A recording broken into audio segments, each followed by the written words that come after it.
hero.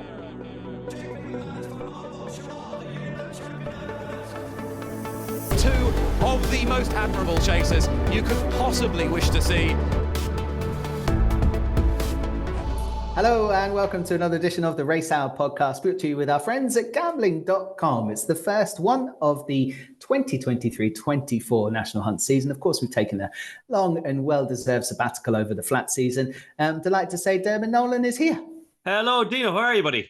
I'm good. Long time no see, in this format anyway. Long time no see, and this time of the year is great too because we don't hate each other just yet. So we're, it's all good. All the horses are winners, and me and you are still on talking terms. So that's all good, Dino. It won't take long. It will not take long. And I tell you what, there's a man I can fall out with quicker than Dermot Nolan, and we've brought him back for the first episode of the Racehour this season, and that is Stephen Cass. Stephen Cass, how are you? I'm good. Yeah. People tend to fall out with me rather than the other way around, though, Dino. You know, I'm always a fan. It's amazing you always do the intro as well without fucking it up. So I'm very impressed here. Straight in. First one of the season. The muscle memory is still there, Stephen. That's what it is. The muscle memory is still there. We might have to change sponsors or do a few other things along the way, but generally, I get away with Dermot Nolan is here. And thank God that he is. And so is Mr. Cass. This week on the Racehour, the first one back, of course, we normally start with a bit of a season preview. We're going to look at some of the senior chasers. Of course, that means Gold Cup, Ryanair, all that kind of stuff. There also is some proper racing on this weekend. We've had a little bit of jumps action going on. Been a few big guns out, you might call them, but probably they're not as big as they should be if they're out already. So the ones that we're going to talk about will be across the action at Cheltenham on Friday and Saturday, and a little bit of Aintree on Sunday. Now, let's get cracking. We've got to kick off, I guess, with the senior chasers. So let's talk about the Gold Cup picture. Dermot Nolan, I'm going to come to you first because all I've been hearing in the kind of preamble and the build up to this season is a lot of people jumping on this Jerry Colombe bandwagon. He's not for me. When you've got two big guns like Galloping Deschamps and Brave Man's Game around, and a Shishkin who would kick Jerry Colombe into touch on any going day of his life over any distance, I would say, and then a bunch of absolute average stuff below. Are you a Jerry Colombe man? I love Jerry Colombe, but that doesn't necessarily mean that I'd be backing him at the moment for a Gold Cup, if that makes sense. I've liked him since that day he won up at Down Royal, and I backed him for Albert Bartley, didn't quite get there. Backed him last season, and I thought he was unlucky. The new course, I think the new course went against him as opposed to anything else. I think the old course will definitely suit him, but I think everything can still go right for Jerry Colombe, and that does not mean he's beaten Galloping Deschamps or even Brave Man's Game. They're two excellent horses. I think Brave Man's Game showed an awful lot to come back afterwards and win at Aintree. Galloping Deschamps, he's only going to get stronger this season. So it's there's an awful lot there with them too that, you know, it's a serious Gold Cup. I think Jerry Colombe last season, I don't know if it's dogged it too hard a turn, but he definitely, his mentality was something I never could have questioned before, but I didn't like the way he jumped to second last. I think Jordan Gainford took a bit of flack. I don't think Jerry Colombe did him any hand at all, but something like the old course, you could just, the way he stayed on up the hill to the real whacker, you could see him now over 2 furlongs further. He just would have kept going and going and going. That doesn't mean he's going to get any close to Galloping Deschamps. It's a serious picture though, Dean, overall. Like, I love the overall market. Like, always feels like that this time of year, like, because you look at it, you go, that could run. I know, the reality is yeah, maybe. The reality is that there's going to be the two big guns if they both get I know. But look at the Betfair chase. You've got Protectorat as favourite. I always want to take him on. So you've got Shishkin behind him and other horses like that. Shishkin at 13-2 for that could be a cracking bet in the day. I don't think he'd beat that price. That's the Nicky Henderson has said that he's going, but, you know, the horse could look at a crow the wrong way in the morning time and you know, he'd been spooked too much, he won't go. But, you know, he could then go on to the King George to take on Brave Man's Game. Serious race. Over in Ireland, Galloping Deschamps should probably dominate. Not sure what's coming out from our point of view. Jerry Colombe could block corners with him eventually, but they might try and avoid him maybe. But again, you never know in an old Lexus maybe.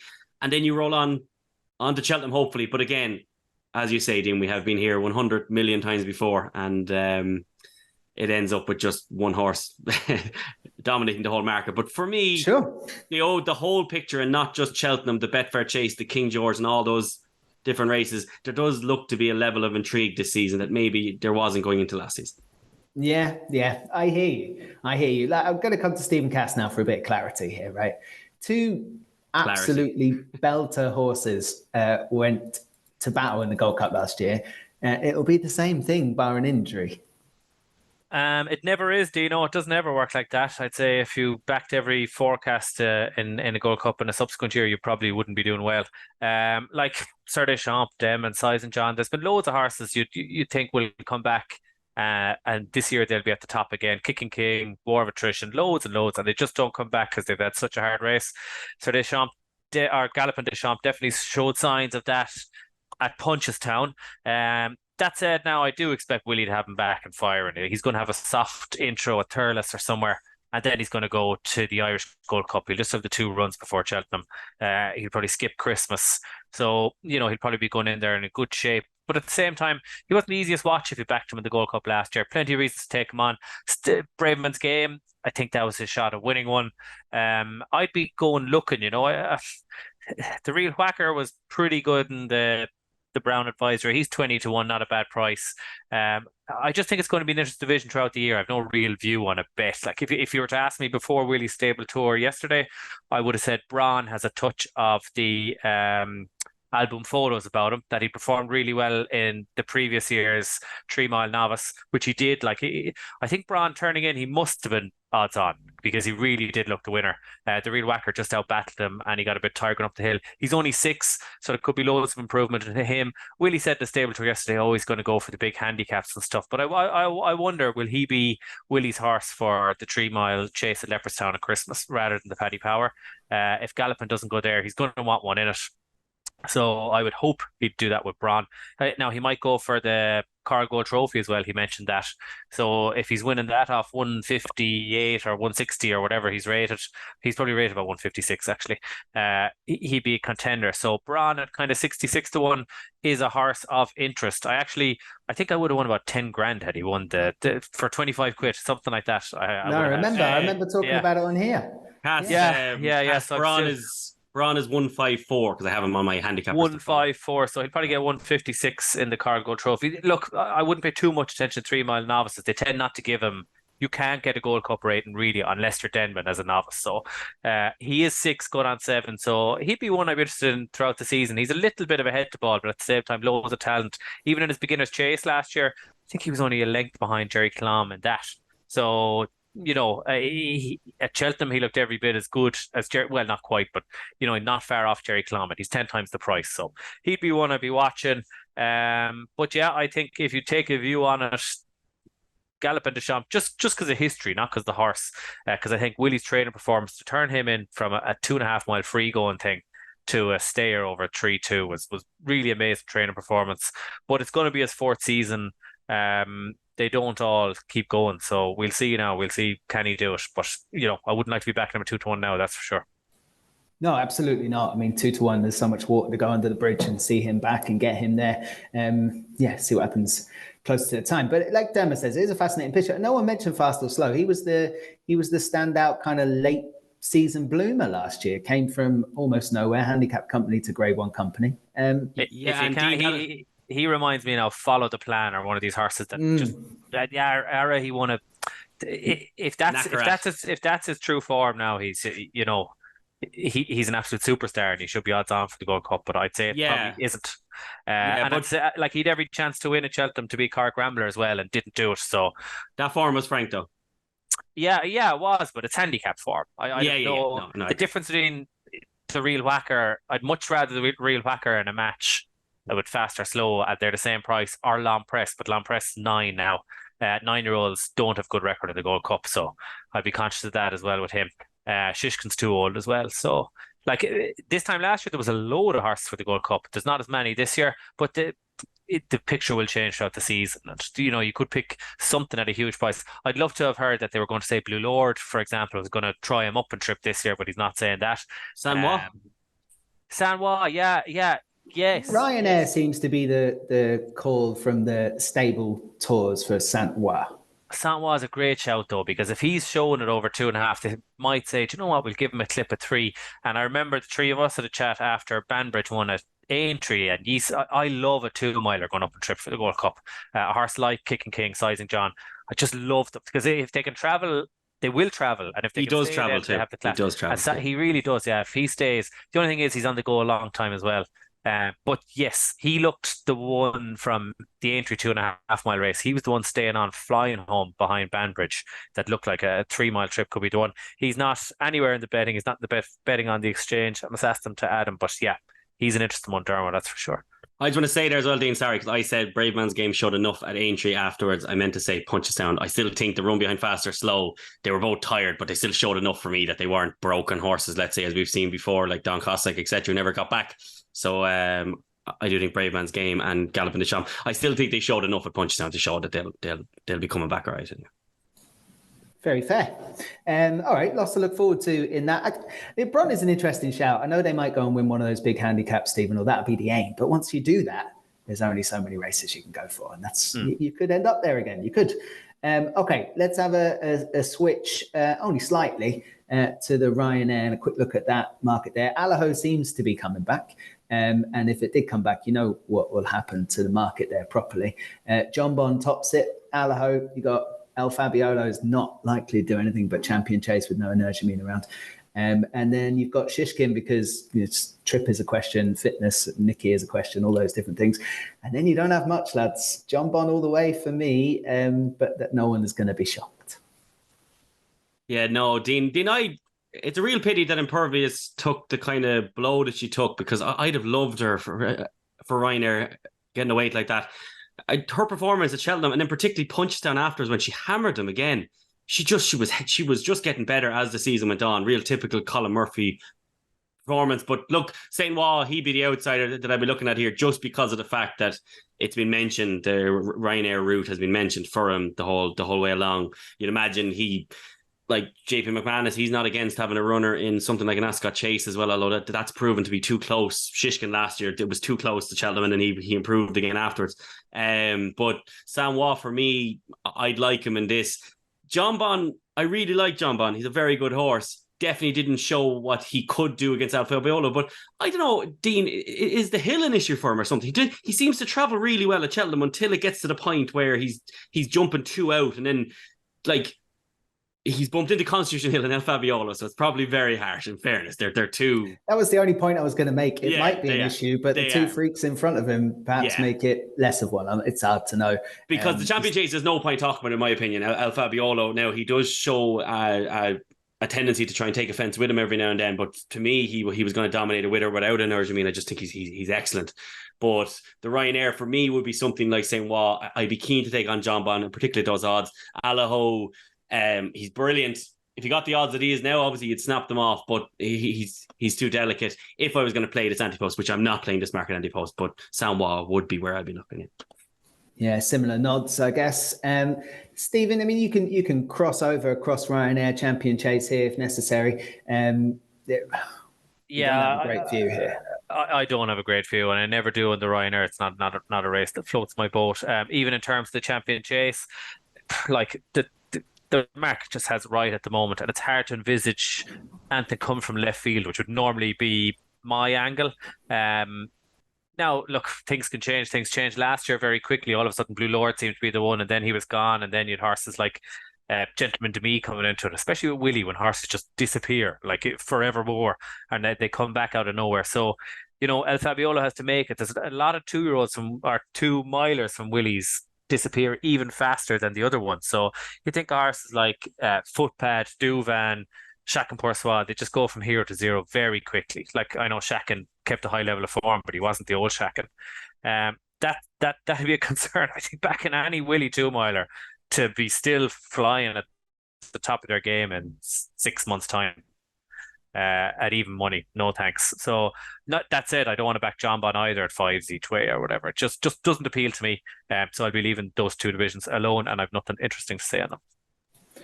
Fair enough. I mean, there's the Shishkin dilemma there. I mean, could definitely go and win a Champion Chase if they ever got that one into some kind of shape. And I would, I'd be such a Shishkin fan and almost backing for all of them. Stop. Yeah, no. He'd be 10 as well, won't he? And they've said they're going up on trip. Come on, we've loads to get through. Well, come here, Dino. You said at the top of the show you were saying we were doing senior chasers. We're going through a few novices as well, are we? I'd be more interested in the novice chasers than the CRs. No, we'll definitely come to a few novices. I did have one I wanted to throw into the mix of the senior chasers now, and that'd be Dino Blue. Anyone keen on this for this year? Dino Blue for the Mayor's Chase, is it? Yeah, I think Impervious had a knock. I don't think Allegory de Vassi is something I'd be afraid of. And Dino Blue is probably only going to have one target. They got very busy with it towards the end of last year. Yeah, she was my handicap nap at Cheltenham last year. I still don't know how she stayed standing with how much she took out of that fence at the last. But yeah, it kind of is what it is with her, but she could be one. It's just very interesting that the Mayor's Chase division was very early last year. It was Allegory de Vassi against Impervious. It was kind of mapped out quite early. Yeah. It's hard to know this year where that's all going. If Impervious gets back, you could see them taking the safe option maybe and kind of going for that. So interesting but hard to pin down really.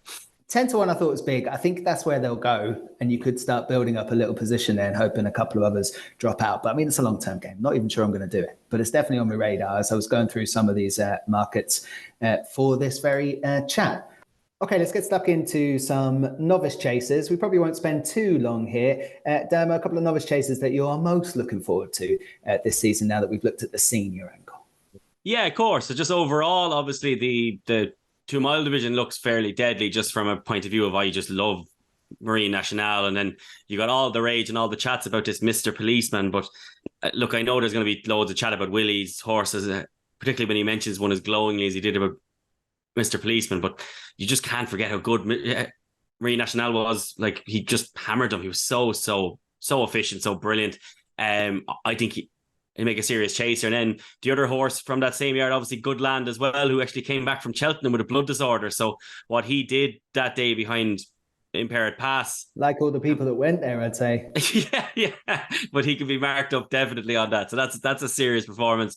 Others that I'm kind of interested to see is Shambally Kid, who obviously let me down in the Albert Bartlett, but a good few horses did that day. I think it was 12 were pulled up in the end. It just was a very, very tough race, a strange race.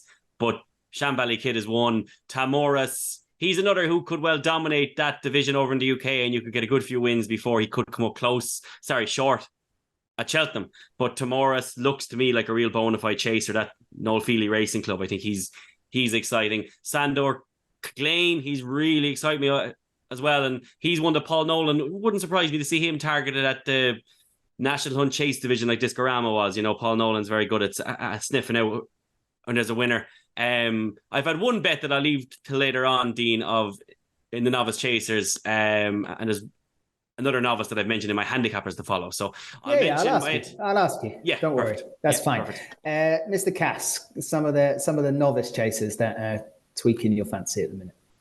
Yeah, one I'd be very interested in the context of the Arkle, or the 2 mile division, novice division, rather than the Arkle, really. But I like the shape of the Arkle. It's as if it's down to a 2-horse race already, whereas there's got to be room for something to emerge as a chaser. A horse I mentioned on here last year, Heartwood of Henry's. So he'd one run last season behind Hollow Games at Navan. Hollow Games got first run on him. Heartwood was miles clear of the rest, and it was good race. Now, Get My Drift was in there, rated 129, Limerick Lace 141, Aaron's Day 128, Colonel Mustard, really good beginner's chase. I heard Robbie Power on a podcast talking about him lately as well, Heartwood to watch out for. He's 66-1 for the Arkle. I'd have no interest in that, right? But just watch him. I think he's very good. He had good form in France before he came over. He's only 5. He's only 5.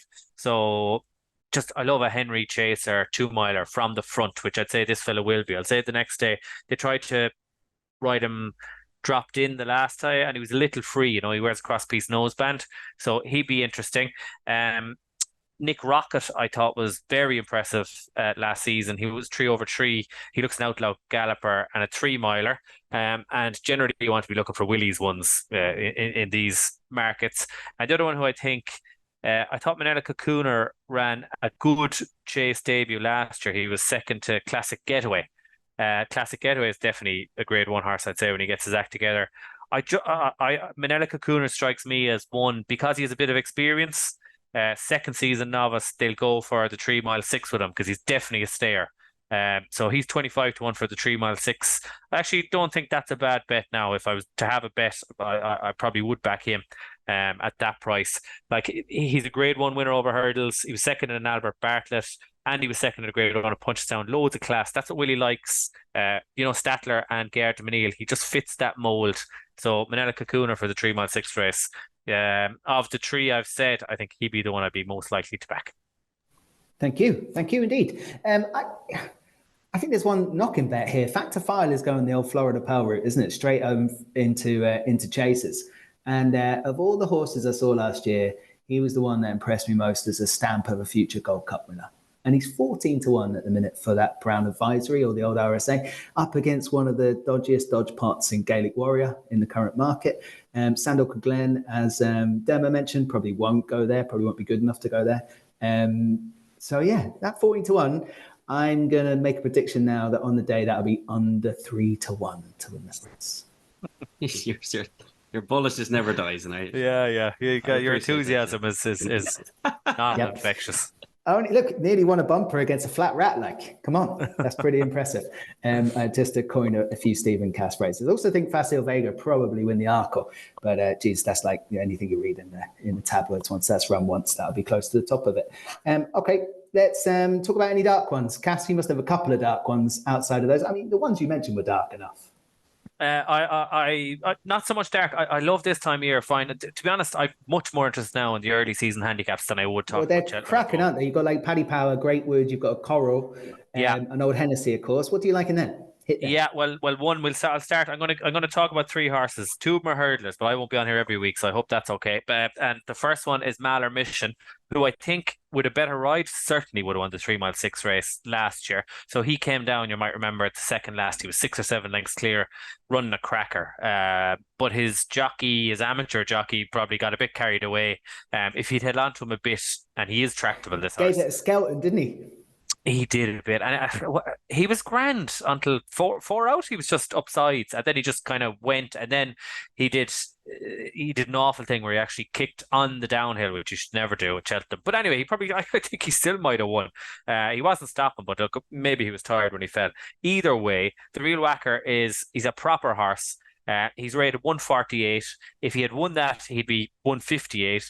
He's as they used to say, a nice jumping, stay and galloping. He's a real national hunt 3 mile chaser, and I just think the Coral Gold Trophy is absolutely made for him. You need to be in the van generally in that race. He can't come off miles off the pace and place, but the winner tends to come from the top 5-6. He's all the class to lie up. 148 in Ireland. I don't think he'll get much more. If he's done off 150, he'll be getting weight.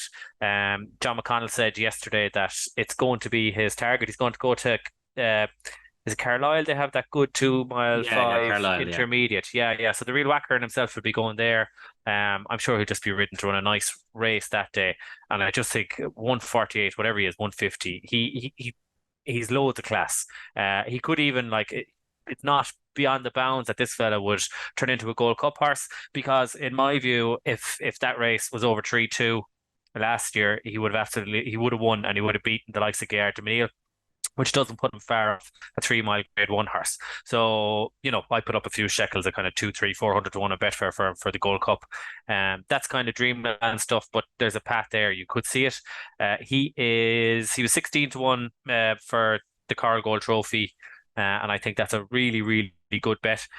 The other two, I don't have for the Paddy Power Gold Cup yet, but I normally come on that podcast, so we'll have something for that hopefully the week of. I find that a funny race because of the ground, so you want to be very careful having a bet in that.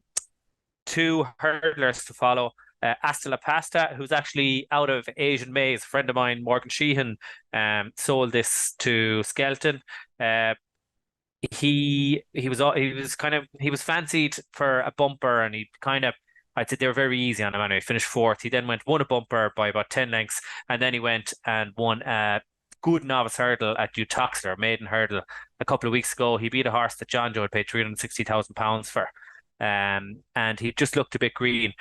I love Skelton with a plan, and I think I have a theory on what the plan is. I don't know, Anthony, but I'd say he'll knock about those shitty English novice hurdles, those kind of class 3s, class 4s, and he'll go off even money, and we win two of them. And then he'll go, he won't be thrown into graded very quickly because he's a bit green. And I'd say they'll try and get him a mark. If you win 3 in a row on them, you can still only be rated 130. Betfair Hurdle then. So that's what I'm thinking. Asta La Pasta, Betfair Hurdle. Keep an eye out for that one. And the other horse, he was entered this weekend and didn't get in, is Estacas. So this fella, he won a bumper first time out, really impressive. Then he went to Andres Fuller in Germany, came back, running bad over hurdles, wind up, turned him inside out. He finished first, second over 2 miles, and it's what he's done on the flat since is what marks this out. So the horse's name is Estacas. He went to the Queen Alexandra, I think it is, the 2.5 mile, 2 mile 5 flat race at Royal Ascot, and he was running behind the likes of, and he was actually tanking turning in at a bit of trouble, only beat 4 lengths. So you might remember Dawn Rising won that race, Run for Oscar was in it, Good Thing at Dermot Wells, Stratham, loads of good horses around him. He finished 4th or 5th, beaten 4 lengths. He ran to about 90 or 95 on the flat that day. He then went for a listed race at Sandown, out of his class, but he still got a RPR of something like 89. He's rated 111 over hurdles, and he's never been beyond 2 miles. So when he goes up and trip, I mean, he was 25-1 for the Pretemps this week, and I had a right bet on him. I just thought this fella should be 6-1, like. But anyway, he didn't get in. So Estacas is the horse. Up and trip over hurdles. I think there has to be a good handicap in him. He's off 111 now, so they might try and get a win into him, go for something like the Lanzarote if they can. Whatever, he's the one to watch. And that's it. That's my three handicappers to follow there. Love it. Thank you very much. I like one against you in the Coral Gold Cup, but I wouldn't be a surprise. I wouldn't be a mile a mission fan, although you made a good case. I'm very keen on Beauport being a big player this season in some of these races, and it's around the same price. I thought it should have gone a lot closer than it did at Cheltenham when everything kind of went wrong. And I think they had a different option of a race there that would have fancied him to win, probably the Old Teamer. So I'll be putting that one in to the mix. And in the Paddy Power, I do have an early shout. They've sent out early already this season Unexpected Party for the Skeltons. The issue is whether they run My Drogo there or this Sunday, because that's a horse you don't want to bump into anywhere. But Unexpected Party is an early shout for the Paddy Power, but it's no great shakes. I mean, you're only talking shades of double figures, probably go off single figures. Damo, over to you. Dean, so just handicappers, and then I'll give my dark ones then as well. Cass already mentioned him. I've Braun down as definitely win a handicap this season off 154, especially with Willie now has decent enough £5 claimers around the place there in that yard. He'd effectively be running off 149 somewhere. I think he definitely has a race in him off that. Call Me Lyrene ran a huge race behind Dino Blue, the handicap where she was second. He's rated 145. There's definitely a handicap in him, just absolutely no doubt. He's one that continually goes off at big prices, and one of them is just going to fall his way. Then another horse who so far in his career has been running over the wrong short trips. I remember, Dean, I sent him on to you when he won over 2 miles beating Imagine, and I know the way you're thinking for Gavin Cromwell, and he just won that day like a 3 mile chaser who was running over 2 mile hurdles, but they've kept him over those kind of shorter trips all season last year.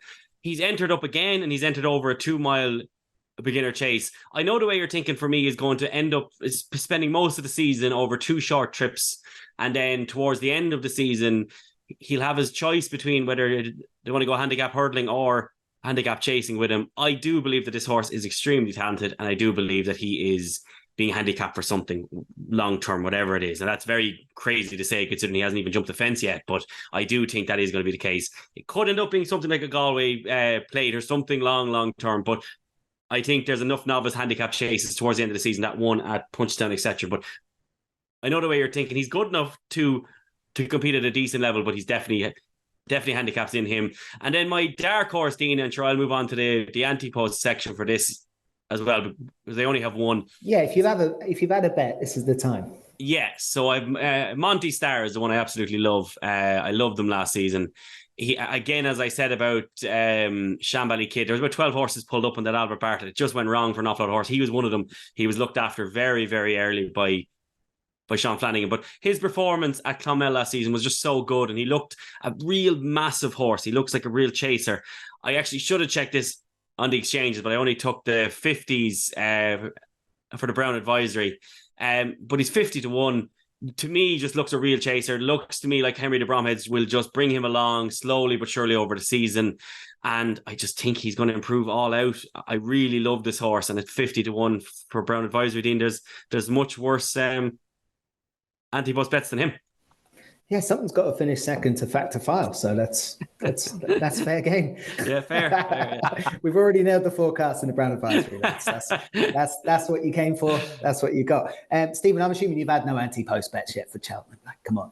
I don't think so. I don't know. Something could have caught my eye now. I could be telling a lie, but I know you throw a few quid in at city prices and all that, and maybe we'll hear about. Well, I have done that kind of thing, and put up, But I have been, matched. Like I asked Blue Lord to be added to the Gold Cup market, for example, and I put up a big price on Mattermish, the Gold Cup, that kind of thing. But no, I don't think I've had a bet.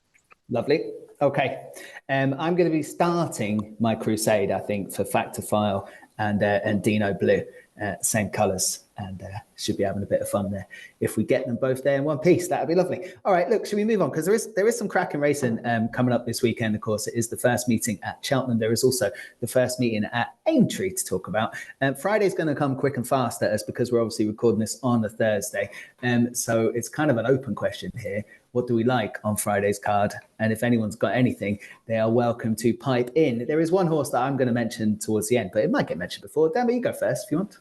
Yeah, I've first three races at Cheltenham. First race is, as you know, Dean, I always do loads of work for the podcast and I never quite pick a nap. So this guy is very close. I actually haven't decided yet. But our champ, he was really, really good at Plumped in the first race. This was his first run for Chris Gordon, who's actually had a simply brilliant 18 months or so. He's just a yard that's just continuously getting better. And he's a typical trainer that when he started getting better ammo, he started getting better results, which is a shock and horror. But this horse is really unexposed. We don't know how good he is. Chris Gordon brought him on leaps and bounds, and he went up £8 for that last win. Again, he just won so easy. But with Chris Gordon's son, Freddie, he takes another £3 off. So he's effectively only up 5. I think he can definitely carry that. Chris Gordon's son, obviously Freddie will know this horse very well from the yard. And Freddie Gordon, he's a very exciting young jockey. He's an 18% win rate overall in his career so far. Seemed fairly obvious that he's got the right people around him because they seem to have kept him away from the summer jumps, and he's come right back again. He's down at Nicky Henderson's now from Paul Nichols's. Won 2 of his last 3, so he's clearly only being put up on the ones that they think has a proper chance. Now, this is a handicap that he has to be going in. Obviously, it's a conditional handicap, but he's a brilliant young jockey. He's claiming £3 here in this race. Our champ, to me, looks very exciting, and 9-1 just looks a very big price for this, for how impressed I was last time, and how these early season handicaps like this can go to the one that's fit, kind of coming into it. And so he's an awful lot for him. I really like him. In the second race, I'm not my mate Mozzie's biggest fan. I didn't like the way he jumped the fence last time, and I very short there. Paul Nicholls spoke very highly of Jetronic, and he screams to me as being that 4-year-old that he gets jumping fences very early and starts mopping up these early season races. So Jetronic there at 3-1 in the 210, and in the 245. Lucinda Russell, I know, absolutely loves her horse. I know Cromwell really likes that Encanto Bruno, but I was really quite taken by Tagman, who did an awful lot wrong in Listowel and still won quite well. He'll improve. So Tagman for Henry de Bromhead and Rachel Blackmore needs to improve his jumping, but I just thought he was a big old price as well, a 4-1 or so. I think he's the best of these. So our champ in the first, Jetronic in the second, and Tagman in the third on Friday. Fair play. I would definitely be taking on that My Mate Mozzie. I didn't think it liked defence at all at Fairhouse, and I was there, and I was very disappointed in how that ran. I would flag up maybe Black Poppy in the opener. I do think Kerry Lee's only had the one runner, of course, back this season so far, but she's got 2 entries on the day. Keep an eye on both of those. I imagine they'll go well. There is another horse I want to mention, but Stephen, you might have something on the Friday cast first. Yeah, it's a big race on Friday, of course. It's 7 o'clock at Dundalk. Yay! Yes. What a belter of a race. What is it, a Group 2, Group 3? But it is a belter of a race. Boutamont is in it. Do you remember the horse that was kind of stopped on its run in the Abbey? The Highway Rat, Harry's Bar, Big Gossy, really good race. And because Boutamont's in it, he'll be favourite. I think you could have a good each way bet on the Highway Rat, who just loves Dundalk. He missed the kick the last day and would have won only for that. He was just beat the neck by Harry's Bar. So the Highway Rat will get a few quid in the coffers at Dundalk on Friday. And then in terms of Friday at Cheltenham, just one horse to watch, but I'd be a bit wary about the 2 mile trip. So Willie the Builder, Skelton, I love Skelton when he says he's going for a race with the horse. And he has had this race picked out ages ago. He said it for Willie the Builder. He went and he won to Utoxeter for Skelton, and he skated it. Won by 12 lengths. The third one, a novice hurdle off 122 since. So that looks like good form. He was with Declan Queally in Ireland last year, and he was running on in bumpers, good bumpers now. The sales bumper at Fairyhouse, he was fourth or fifth, and he was third or fourth at Punchestown Festival as well in the bumper. So he's a good horse, loads of ability. Just I love Skelton when he's doing it. The only thing is I'd be worried about the trip. So Willie the Builder, we want to watch. I'm not advising to back him, but I think you might see him staying on second or third, and then up and trip in a better race. Even he might do better again.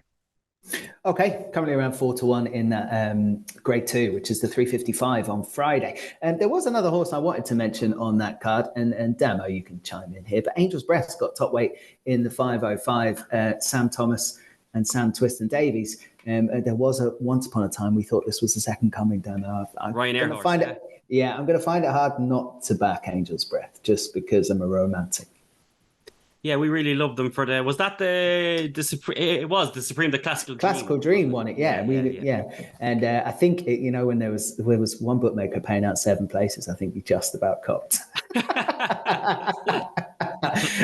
So yeah, it's a long time to wait to go back in. But I'd love to see Angel's Breath come back and have a good year for the Thomas camp. Okay, why don't we kick in then into Saturday, because we've probably got some slightly better animals on display. I just remember this meeting every year. This meeting seems to remind me that the UK horse are crap and Ireland can send over anything and win.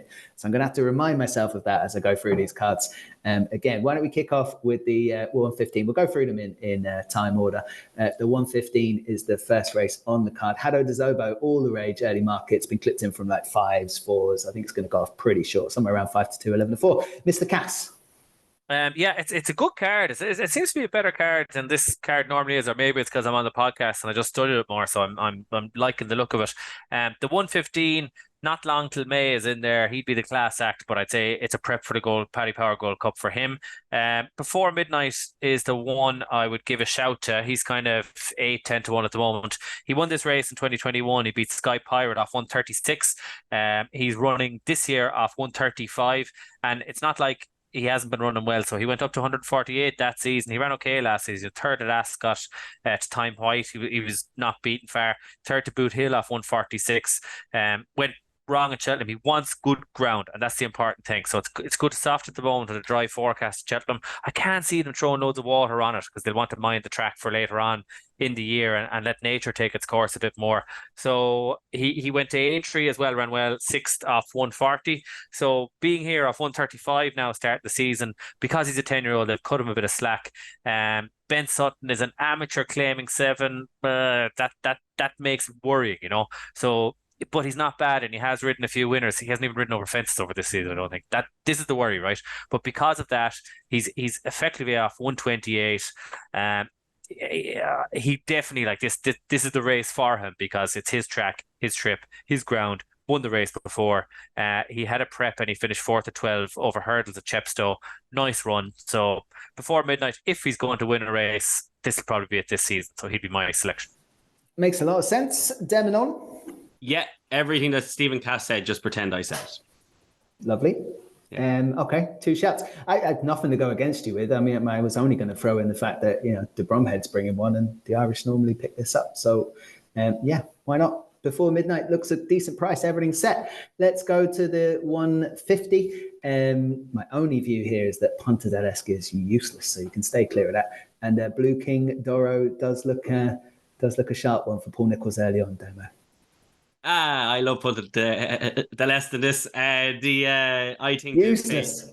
I think if you watch back to Fred Winter, I thought he was traveling really well, and he got absolutely taken out of it, basically, which happens a lot in that race. At 10-1, the favourite didn't get the job done at Aintree and was beaten by a 40-1 shot. I mean, this is not a good race. Like, it really isn't. And Punta del Este runs here at 10-1. He'd be my go.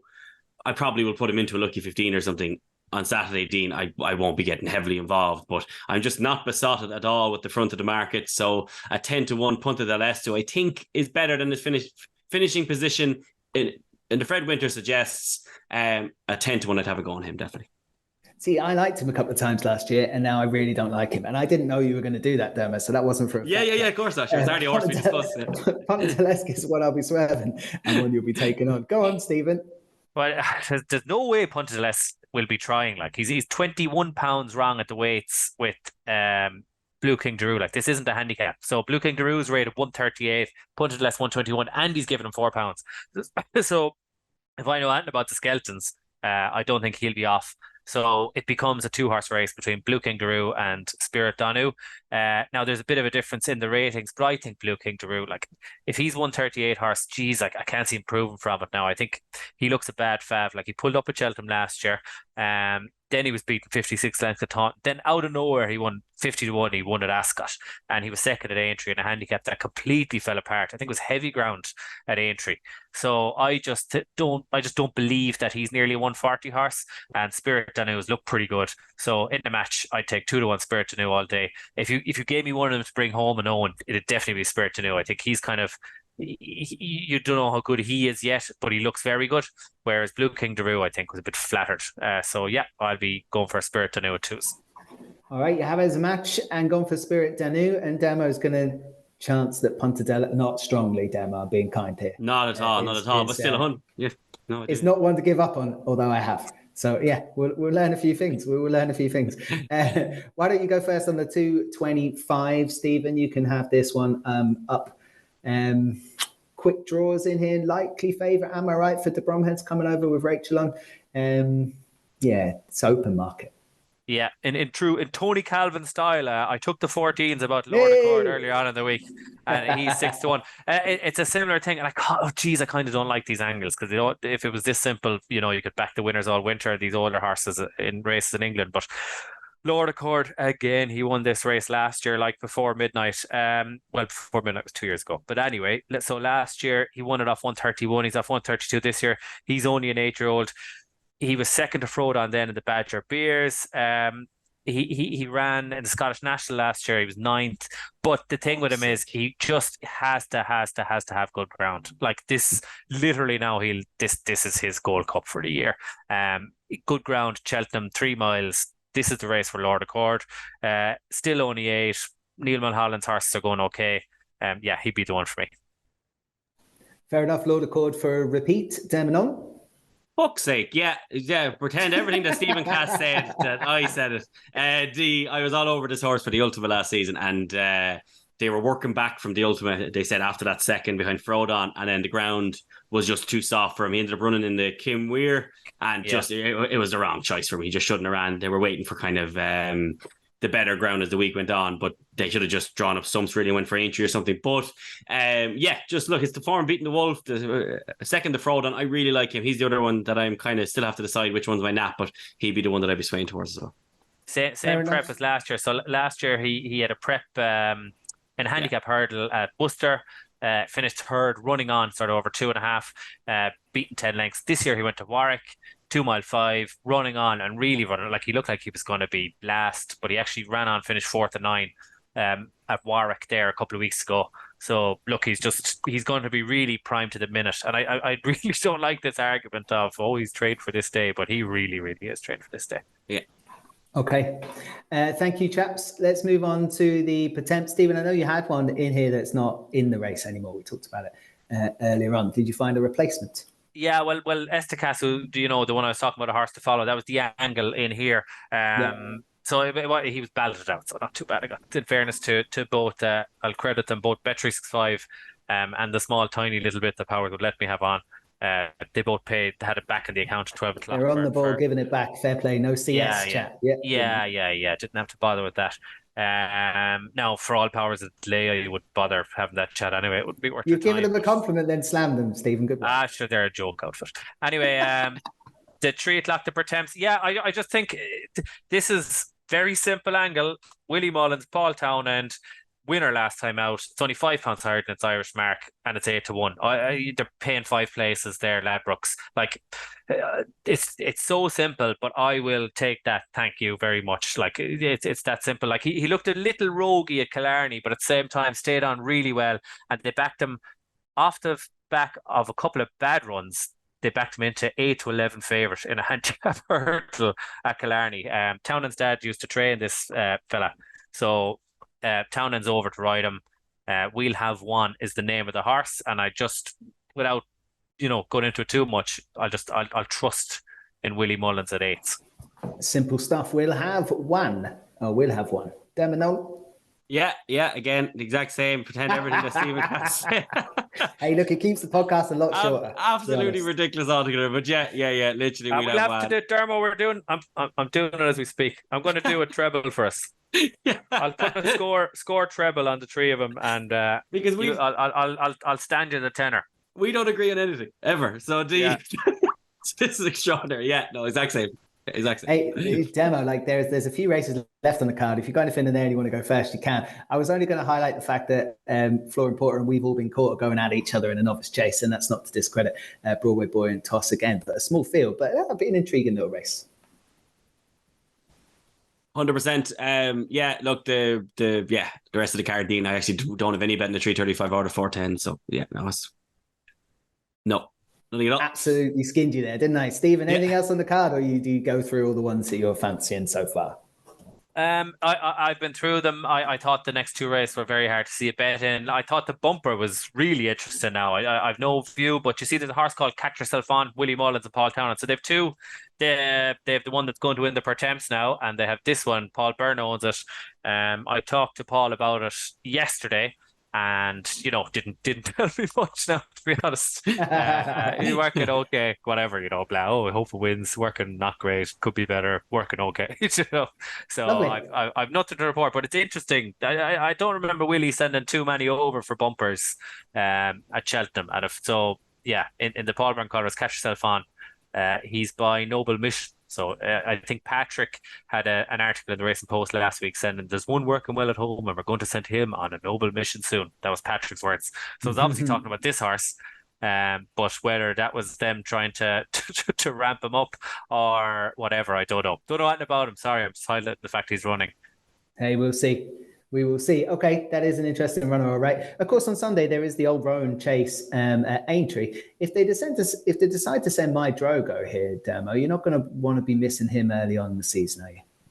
No, Dean. I think my Drogo, wherever he rocks up, he's going to be plenty fit. They're not going to take a chance with a horse like him. I think Cass spoke with this before. Horses that are delicate of nature, you don't send them to the track to be getting fit unless it's over hurdles. Wherever my Drogo goes, the Skeletons are so good at targeting him that, yeah, look, I really like him.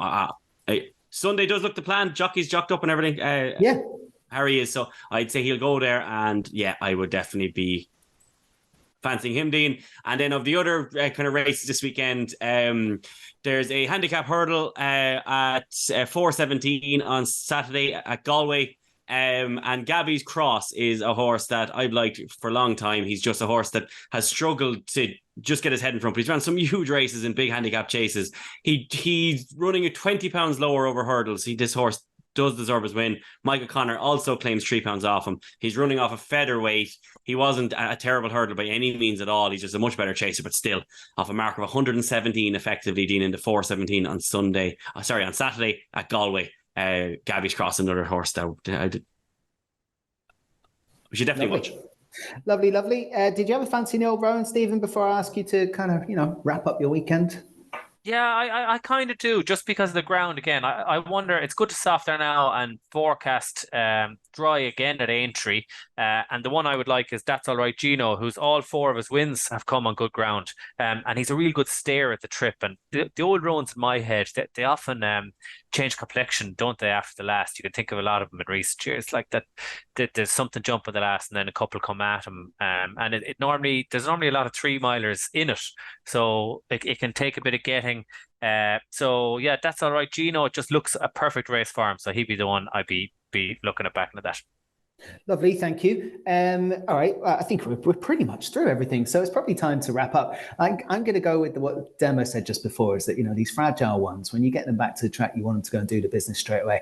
Angel's Breath on the Friday, my Drogo in the Old Roan on the Sunday will be the highlight of my weekend. Is there a best bet to pick out? Go on, Stephen. Is there a best bet to pick out there, or you want to just slag that? You're a sentimental old fucking eater, aren't you? Like you never change. Like never. I'm not going to change. Too long in the game. Best bet, I'll go for.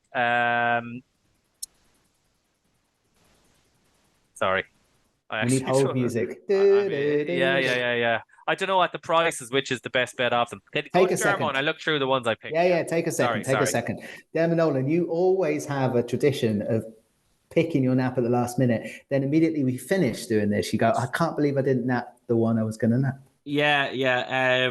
Look, Lord of Cards kind of came in late in this, but the one that I've been really excited about for, like, I just been thrown on races while I was minding my daughter.